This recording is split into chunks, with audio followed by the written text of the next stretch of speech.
আমার 10 টাকা দেবেন, আমার খুব খিদে লাগিস। ভাইয়া আমার কাছে দেওয়ার মতো তো কোনো টাকা নেই। 10টা টাকা খুচরা ছিল, আমি দান বাক্সে দান করে দিলাম। আর 100টা টাকা আছে, ওটা তো আমার দরকার। ভাইয়া ওই খুচরো টাকাটা আমার দিতেন, আমি কিছু খাই আল্লাহর কাছে দোয়া করতাম, আল্লাহ আপনার মনের ইচ্ছা পূরণ করতেন। একই তো ব্যাপার, এই যে আমি এখানে দান করলাম, এতেই তো আল্লাহ আমার মনের ইচ্ছা পূরণ করবে। ভাইয়া সত্যি মসজিদের দান বাক্সে টাকা দিয়ে আল্লাহ মনের ইচ্ছা পূরণ করে? হ্যাঁ করে তো।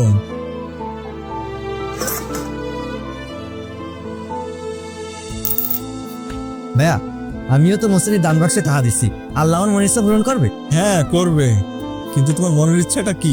আমার মনের ইচ্ছা হচ্ছে আমি যদি একদিন একবেলা পেট ভরে ভাত খেতে পারতাম। আচ্ছা ভাইয়া, আপনি কি চাইছেন আল্লাহর কাছে? আপনার মনের ইচ্ছা কি? আমারটা, আমার কথাটা না হয় বাদই দাও।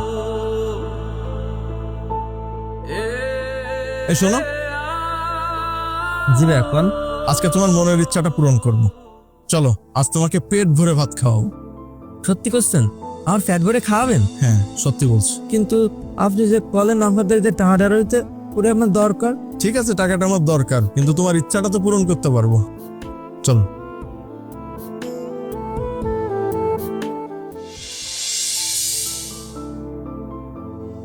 কি খুশি? এবার পেট ভরে খাবারটা খাও।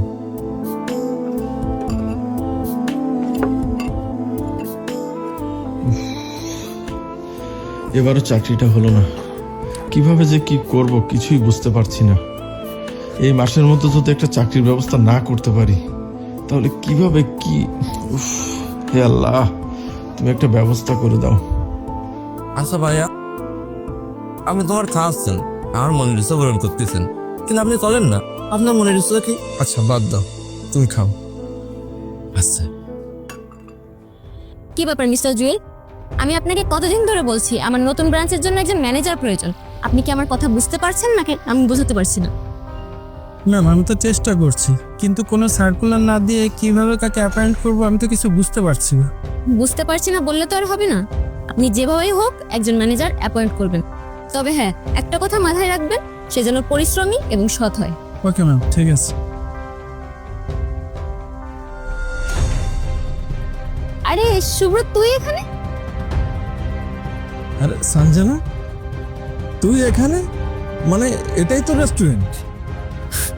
আমি আসলে একটা কাজে এসেছিলাম এখানে। তারপর বল, কেমন আছিস তুই? হ্যাঁ আমি ভালো আছি, সবকিছু ঠিকঠাকই চলছে। কি করছিস এখন? এই মুহূর্তে কিছুই করছি না, চাকরির জন্য প্রস্তুতি নিচ্ছি, ইন্টারভিউ দিচ্ছি। আল্লাহ ভরসা, একটা ব্যবস্থা হয়ে যাবে। তুই আমার বন্ধু হয়ে চাকরি খুঁজছিস, আমার কাছে কেন আসিসনি? আমি 1 সপ্তাহ ধরে আমার নতুন আউটলেটের জন্য ম্যানেজার খুঁজছি। তুই আমার কাছে আসলে তো তোর এত দৌড়াদৌড়ি করা লাগতো না। শোন, তোর আর কোথাও যাওয়ার দরকার নেই, কোথাও ইন্টারভিউ দেওয়াও লাগবে না। তোর জব কনফার্ম। আর রইলো স্যালারি, তোর যেটা মনে হয় আমাকে বলিস, আমি সেটাই দিয়ে দিই। সত্যি? তুই তুই আমাকে চাকরি দিবি? আরে কেন দিব না বলতো? তুই কি জীবনে আমার কম হেল্প করেছিস? সেই স্কুল লাইফ থেকে ব্যবসা শুরুর আগ পর্যন্ত। তাহলে আমি তোর হেল্প কেন করবো না বল? শোন না, আমি তোকে এখন আর সময় দিতে পারছি না, আমার একটা মিটিং আছে। তুই কাল এসে আমার সাথে দেখা কর। আচ্ছা ঠিক আছে, যা।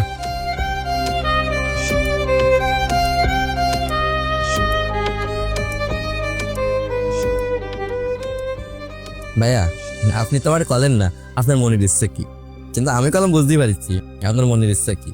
আর এটাও বুঝতে পারছি মসজিদের দান বাক্সে টাকা দিলেই আল্লাহ মনের ইচ্ছা পূরণ করে।